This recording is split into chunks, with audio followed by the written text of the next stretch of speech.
तो आप तो आनंद मूर्ति कृष्ण के परमोपासक हैं, इसलिए आपके दर्शन से लोगों को भी आनंद मिलता है। आज आप स्वयं उदास हैं, क्यों? कहां से आ रहे हैं, कहां जा रहे हैं? नारद जी बोले, आपको ही ढूंढ रहा था महाराज। मैं पृथ्वी में आया और सारी पृथ्वी को घूम करके देखा, हरिक्षेत्र, कुरुक्षेत्र, श्वेतबंध, रामेश्वर और सब जगह गया महाराज, मुझे कहीं शांति नहीं मिली, कहीं संतोष नहीं मिला। एक बार लोग सत्य बोलते हैं तो बोलते हैं हरिश्चंद्र के बाद अब हमारा ही नंबर है, और झूठ 50 बार भी बोले तो उसकी कोई गिनती नहीं। लोगों की प्रवृत्ति बड़ी विचित्र है महाराज। कोई शुभ काम करेंगे तो चाहेंगे कि 10 लोग और सुने कि मैंने ये किया, और बुरा कर्म करेंगे तो चाहेंगे कि पड़ोसी को भी पता न चले। लोगों की वृत्ति हो गई है। आश्रमों में गया, संतों का सम्मान कम हो गया, बुजुर्गों का आदर कम। बड़ी बात बताई नारद ने। लेकिन वृंदावन धाम में जब मैं पहुंचा महाराज, तो मुझसे देखा नहीं गया। माता पृथ्वी आज भक्ति के दुख को देखकर दुखी है। कलकल निरादिनी पावन यमुना के तट पर देवी भक्ति खड़ी थी, हजारों देवियां उनकी सेवा में थीं।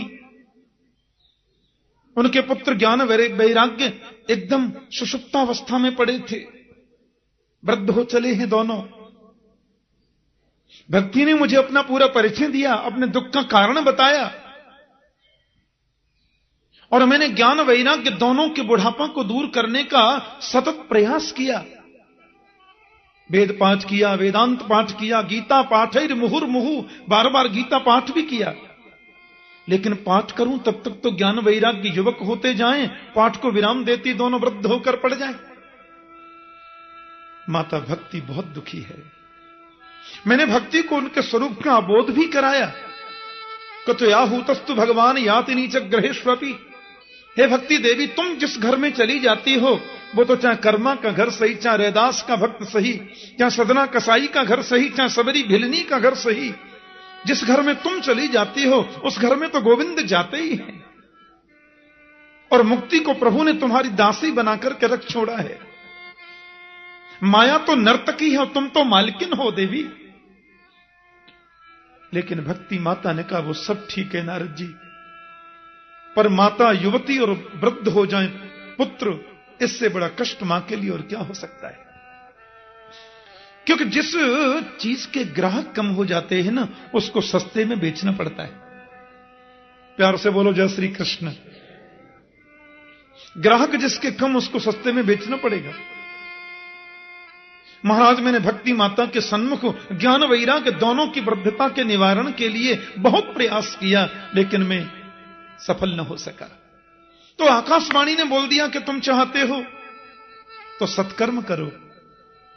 अब यही जानने के लिए आपके चरणों में आया हूं कि वो सत्कर्म क्या है, मुझे कौन सा सत्कर्म करना चाहिए, और कौन सत्कर्म वास्तव में सुख की अनुभूति कराएगा। सनत कुमार बड़े मुस्कुराए और एक बड़ी सुंदर बात कही कि सत्कर्म सूचको नूनम ज्ञान यज्ञ स्मृतो बुधई श्रीमद् भागवतालाप सतु गीत शुकादि। जिस सत्कर्म के लिए आपसे कहा गया है भगवान, वो सत्कर्म तो भागवत ज्ञान यज्ञ है। और किसी भी कथा के प्रवचन को ज्ञान यज्ञ का नाम नहीं मिला। यह तो केवल भागवत को ही प्राप्त है। ज्ञान यज्ञ करो। नारद जी बोले, आप मजाक तो नहीं कर रहे? मैंने वेद का पाठ कर लिया, वेदांत पढ़ लिया महाराज, गीता पाठ भी सुना दिया, केवल भागवत से क्या होगा? सनत कुमारों ने सुंदर बात कही कि वेदो पनिषदा सारा जाता भागवती कथा। वेद और उपनिषदों का सार ही भागवत है। बल्कि आप यूं समझें कि वृक्ष का पूरा सार फल में होता है। वैसे तो पूरा वृक्ष ही रसमय है, पर हम ये सोचने लगे कि आम के वृक्ष में से जब फल निकलता है तो फल की प्रतीक्षा क्यों की जाए, डाली तोड़ के ही खाना शुरू कर दो ना। डाली तोड़ करके खाओगे तो दांत ही निकल जाएंगे, मुख तो मीठा नहीं हो सकता। लेकिन प्रतीक्षा करेंगे तो पृथक भूता फलाकृति, संपूर्ण वृक्ष का जो सार है वो फल की आकृति के रूप में प्रकट होता है। तो भगवान वेद हैं कल्प वृक्ष, और फल की आकृति में उसका रस है श्रीमद् भागवत। इसलिए इसमें वेद की निंदा नहीं है ऋषिवर। हम तो ये बताना चाहते हैं कि संपूर्ण वेद और वेदांत का जो सार है वही श्रीमद् भागवत है। बिना वेद के भागवत नहीं है, लेकिन वेद का सार ही भागवत है। नारद जी बोले वो तो ठीक है महाराज, लेकिन आप भी फक्कड़ और मैं भी फक्कड़। बोलो जय श्री कृष्ण। क्यों? अरे महाराज अब आप भी ठहरे महात्मा और मैं भी ठहरा महात्मा, पहले तो ये कथा कराई कहां जाए। दूसरी बात ये मैं चाहता हूं कि आपके श्रीमुख से हो जाए। अब कैसे पंडाल बने, कैसे क्या व्यवस्था हो, भक्ति माता वृंदावन में, आपको वृंदावन चलना होगा। सनत कुमार उनका देखो, भक्ति माता से प्रार्थना करो कि थोड़ा वो आगे आए, थोड़ा हम नीचे उतरें, बीच में मिल जाए। बोलो जय श्री कृष्ण। क्योंकि सनत कुमार जी बैठे बद्रीनाथ में और भक्ति माता है यमुना के किनारे वृंदावन धाम में, और बद्रीनाथ और वृंदावन के बिल्कुल बीच में जो जगह आती है वो है हरिद्वार। हरिद्वार से बिल्कुल उतना ही आगे बद्रीनाथ है और उतना ही पीछे वृंदावन धाम है। तो हरिद्वार के पास में गंगा तट पर एक आनंद नाम का तट है। और देखो नारद जी, बात यह है कि वहां बहुत विशाल बट वृक्ष है, और बट वृक्ष की छाया इतनी दूर दूर तक जाती है कि वहां बिछायत की जरूरत नहीं, उसकी छाया में संत बैठ जाएंगे कथा सुनने। और बट वृक्ष के नीचे जो चबूतरा है वहां बन जाएगी व्यास गद्दी। और क्योंकि वृक्ष के नीचे बालुका रहती है ठंडी, इसलिए फर्श की भी जरूरत नहीं। भक्ति माता को आमंत्रित करो। भक्ति माता को आमंत्रण भेजा, व्यास गद्दी लगी और सनत कुमार जी वहां पर विराजित हो गए। अब तो पता चला कि सनत कुमार कथा कर रहे हैं। बड़े बड़े संत महात्मा, बड़े बड़े अमलात्मा ज्ञानी, बड़े बड़े योगी जन पधारे। बल्कि लिखा है कि 4 वेद, 6 शास्त्र, समस्त इतिहास पुराण, वेद की ऋचाएं, मूर्तिमान संत बनकर वहां कथा सुनने आई। भागवत की कथा को तो शास्त्र भी सुनते हैं। पशु पक्षी जीव जंतु, स्थावर जंगम, अंडज उद्भिज, स्वेदज जरायुज, सब आए मान सुन ले। ऐसा रस प्रवाह बह रहा है।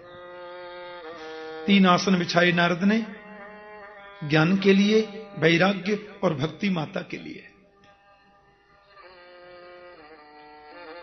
मुख्य यजमान बनकर सन्मुख नारद विराजे। सनत कुमार जैसा महान तपस्वी ब्रह्मा जी के मानस पुत्र व्यास मंच पर हैं। भागवत की महिमा का गान किया। काशी वास करने से, गंगा स्नान करने से, जीवन पर्यंत तीर्थों में रहने से जो फल प्राप्त होता है वह फल अनायासेन तत्सर्वम सप्ताह श्रवणे लभेत। भागवत श्रवण से प्राप्त हो जाता है। बहुत महिमा बताई भागवत जी की। नारद जी ने कहा मुझे कुछ अनुमति है महाराज। हाँ, आजकल हम शहरों में जो कथाएं होती हैं तो दिन में कथा करने के बाद मैं रात्रि में 1.5-2 घंटे लोगों को प्रश्नोत्तर के लिए देने लगा हूं, क्योंकि लोगों की कामना रहती है दिन में जो हमने सुना उसमें कोई जिज्ञासा किसी की रहती है तो पूछ सकते हैं। ये परंपरा रही है शास्त्रों की। भागवत में कोई बात समझ में न आवे आप तुरंत नोट करिए और समय रहते किसी के माध्यम से व्यास मंच तक उसे पहुंचाइए तो व्यास मंच से उसका समाधान होगा। नारद जी ने कहा कुछ पूछने की अनुमति है? सनत कुमार बोले हां हां कहिए। भक्ति माता अलक्षित रूप से बैठी हैं, ज्ञान वैराग्य के निमित्त कथा हो रही है। कोई ज्ञानी भागवत को सुनकर के मुक्ति पाले आश्चर्य नहीं है। किसी पापी को भागवत सुनने से जीवन में परिवर्तन आता है? कोई भक्त भागवत को सुनकर के गोविंद को पाले आश्चर्य नहीं है। किसी दुराचारी को भागवत श्रवण से गोविंद चरणों में पहुंचने का मार्ग प्रशस्त हो सकता है? बोले ये मानवापा कर्तस्तु सर्वदा सदा दुराचार रता विमार्गगा क्रोधाग्निदग्धा कुटिलाश्च कामिन सप्ताह यज्ञेन कलौ पुनन्ति ते। सनत कुमार जी कहते हैं जिस मनुष्य ने जीवन में कभी सत्कर्म कदाचित नहीं किया, दुराचार परायण जिसकी वृत्ति बनी रही, क्रोध रूपी अग्नि में जो हमेशा जलता ही रहा, जो कुटिल भी है, खल और कामी भी है, वह भी कथा का श्रवण करे कलयुग में तो 8वें दिन से उसके जीवन में परिवर्तन आ जाता है। सप्ताह यज्ञेन कलौ पुनन्ति ते। सत्य संभाषण में भी जिसकी प्रवृत्ति नहीं है, बल्कि मैं तो समझता हूं माता पिता की जो शुद्ध संतान नहीं है, या माता पिता की जिसने सेवा भी निष्ठा से की नहीं है, ऐसा व्यक्ति भी किसी माध्यम से भी 7 दिन नियम से कथा सुने तो उसके जीवन में परिवर्तन आता है और वो पवित्र हो जाता है। और मैं तो यहां तक कहता हूं कि जीवन पर्यंत जिसने पाप कर्म किया और पाप करते करते जिसकी अकाल मृत्यु हो जाए, मरने के बाद भूत प्रेत बन के भी भटकता हो, उसके नाम से भी उसके निमित्त हम भागवत करा दें तो वह भी प्रेत योनि से मुक्ति प्राप्त कर लेता है।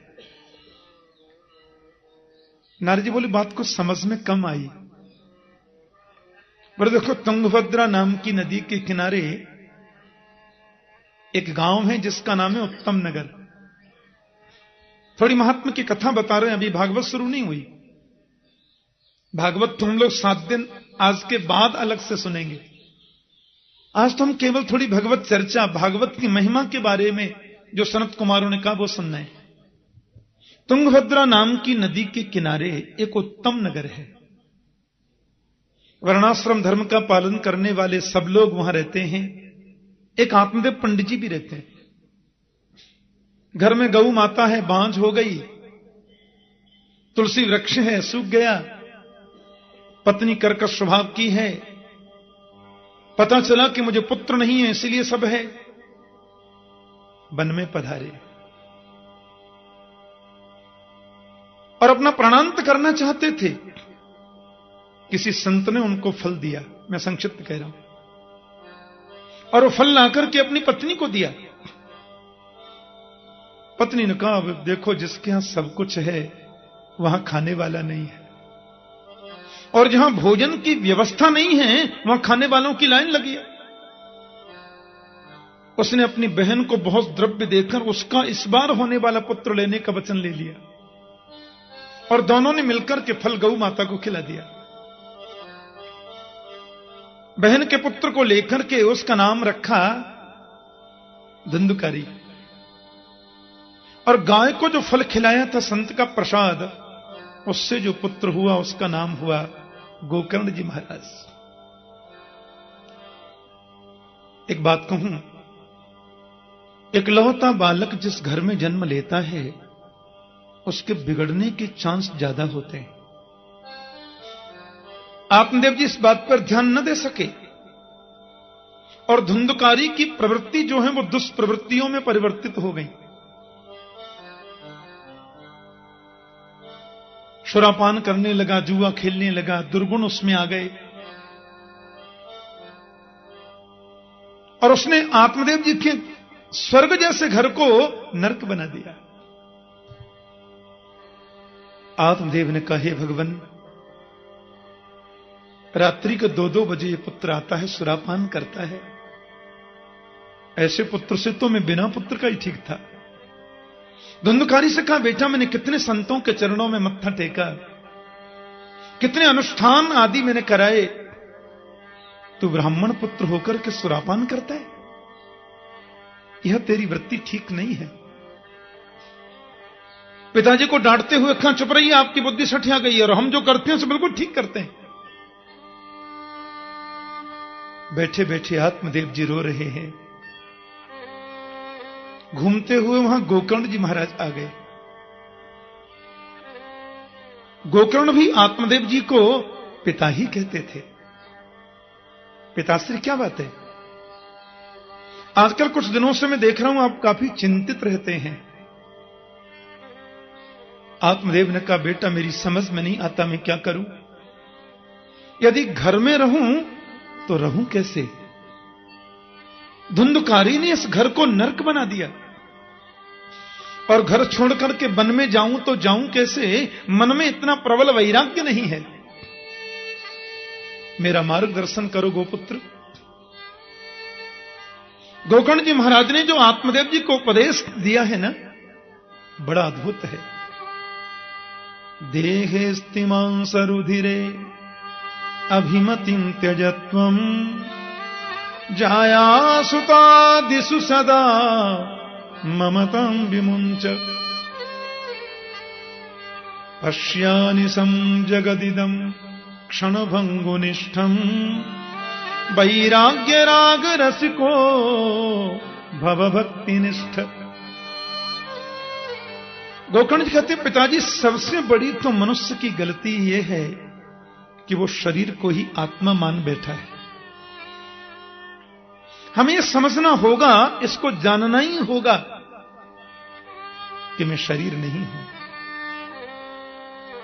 त्वक चर्म मांस रुधिर मेद मज्जा हड्डी, इन सप्त धातुओं से बना हुआ जो शरीर है वो मैं नहीं हूं।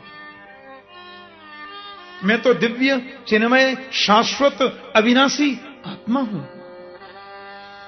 इसलिए शरीर के प्रति जो देहात्माभिमान है, उस अभिमति को त्यागना होगा। और तात्विक दृष्टि से यदि देखें, आप लोग जब कथा सुन के आज जाने, प्रैक्टिकल की बात बताता हूं। कथा सुनकर के अपने घर आप जाएं, एकांत में बैठ जाना,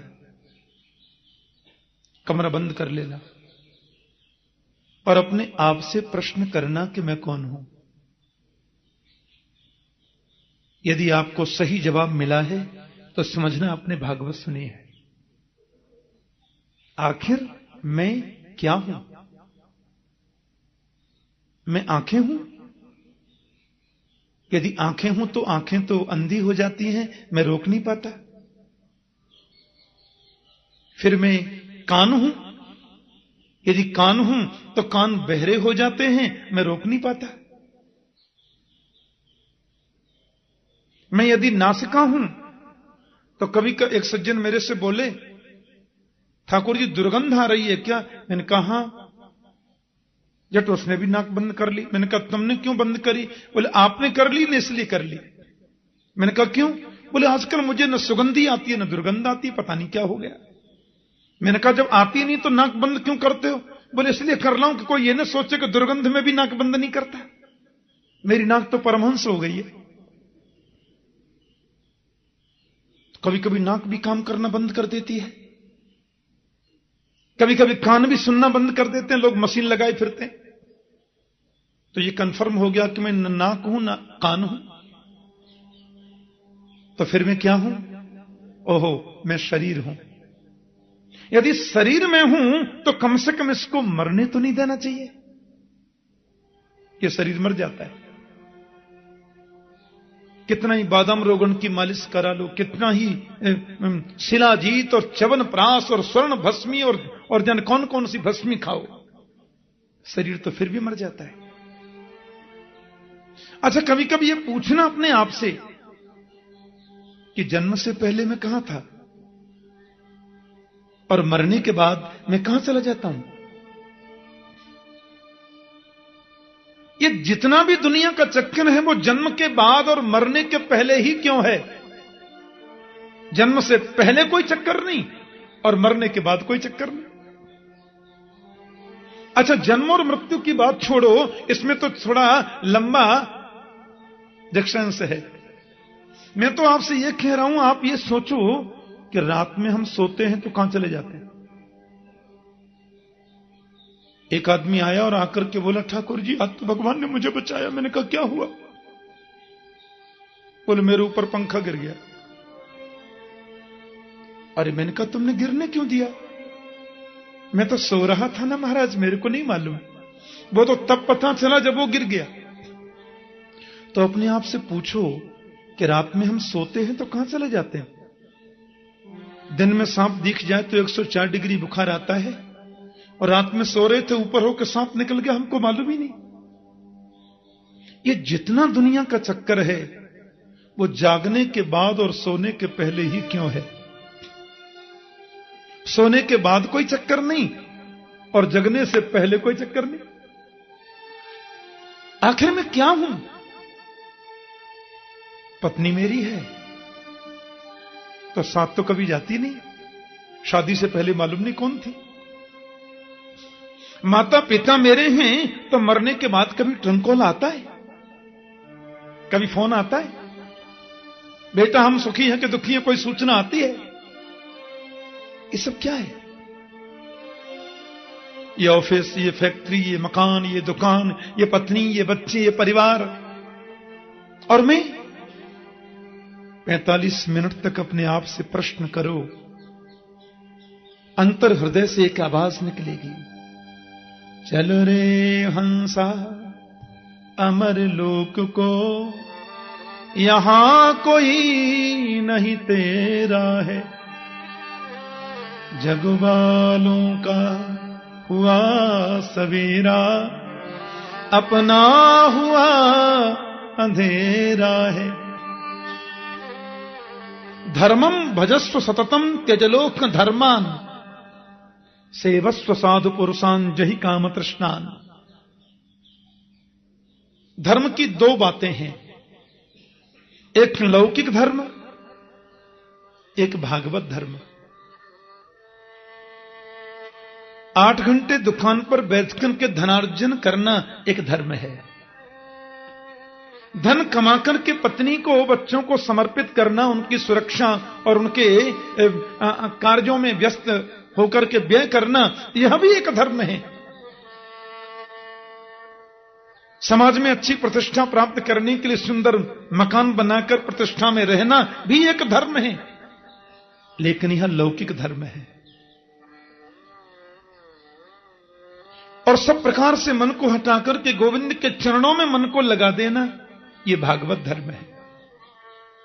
तस्मात् केनाप्युपायेन मनः कृष्णे निवेशयेत, किसी भी उपाय से मन गोविंद के चरणों में लग जाए, यही तो इसका मतलब है। अन्यस्य दोष गुण चिंतन मासु मुक्त्वा। आप कहते हैं कि वन में जाऊं तो कैसे, मन में वैराग्य नहीं है, और घर में रहूं तो कैसे, घर को नरक बना दिया। वन में जाने से होगा भी क्या? वन में जाने से भगवान मिलते होते तो शेर का तो जन्म ही वन में होता है। वन में जाने से गोविंद की प्राप्ति हो गई होती तो गीदड़ तो जन्म ही वन में लेता है। मनः एव मनुष्याणाम कारणं बंध मोक्षयो, बद्धं तु विषयासक्तं मुक्तम निर्विषयम मनः। ये मन ही बंधन और मुक्ति का कारण होता है। मन विषयों के प्रति आसक्त है तो हम बंधे हुए हैं, और मन विषयों से अनासक्त हो गया तो हमारी मुक्ति है।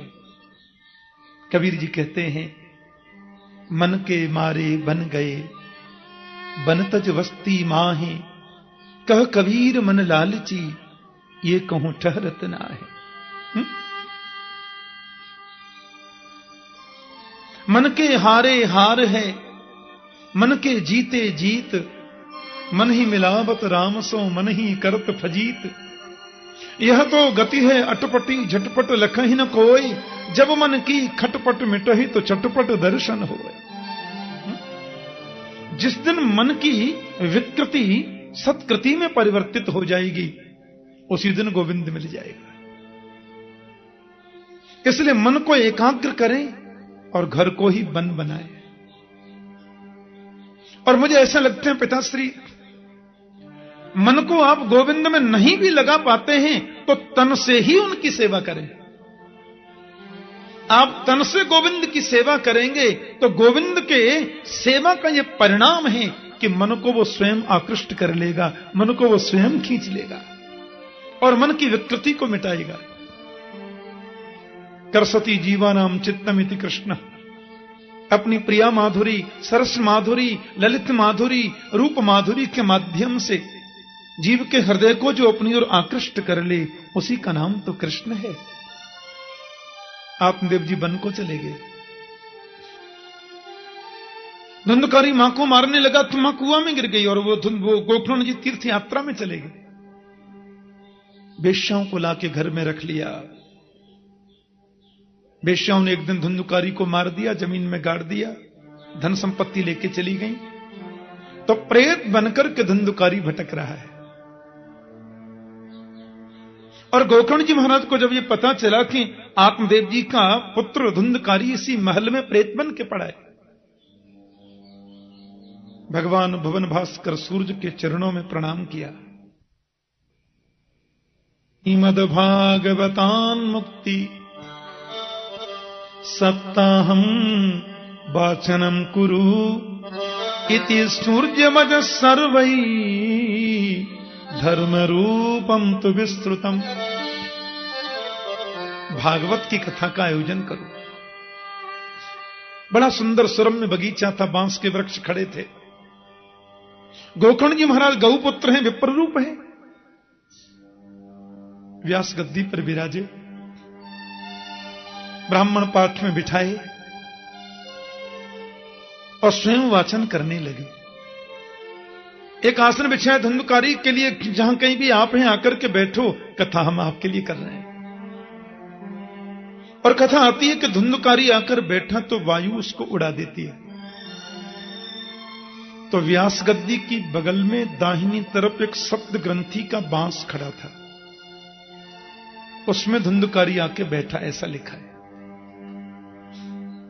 और एक एक दिन की कथा के श्रवण से बांस की ग्रंथियां फटती जाती हैं। और 7 दिन की कथा पूर्ण होते ही 7 ग्रंथियां फट गई। उसमें बैठा हुआ प्रेतात्मा धुंधकारी देवरूप बन गया। भाई जी, आपने बहुत बड़ी कृपा की, भागवतामृत पान कराया, मेरा जीवन धन्य हो गया। देखिए, भगवान के धाम से विमान आए और मैं तो बैकुंठ जा रहा हूं। जैसे ही वो विमान की ओर बढ़े, गोकर्ण जी ने भगवत पार्षदों से प्रश्न किया, ऐसा लिखा है। बोले साहब ये क्या हो रहा है? बोले जी वो बात यह है कि ये धुंधकारी ने बड़े प्रेम से कथा सुनी है ना जी, तो इनके लिए हम लोग विमान लेकर के आए हैं और ये बैकुंठ जाएंगे। बोले भेदभाव क्यों? अत्रैव बहवः सन्ति श्रोतारो मम निर्मला आनी तानी विमानानि न तेषां युगपत् कृतः। भागवत श्रवण करने से व्यक्ति को मोक्ष मिलता है, ये बात यदि सत्य है तो यहां हजारों लोगों ने कथा सुनी, फिर आप सबके लिए विमान लेकर क्यों नहीं आए? भागवत सुनी हजारों ने और विमान आया अकेले धुंधकारी के लिए, यह तो भेदभाव है। ऐसा क्यों? तो प्रभु के पार्षदों ने बहुत सुंदर जवाब दिया। श्रवणस्य विभेदेन फलभेदोऽत्र संस्थितः श्रवणं तु कृतं सर्वैः न तथा मननं कृतं। श्रवण के भेद से फल में भी भेद हो गया। भागवत तो वही है, पर श्रवण करने वालों की जो पद्धति है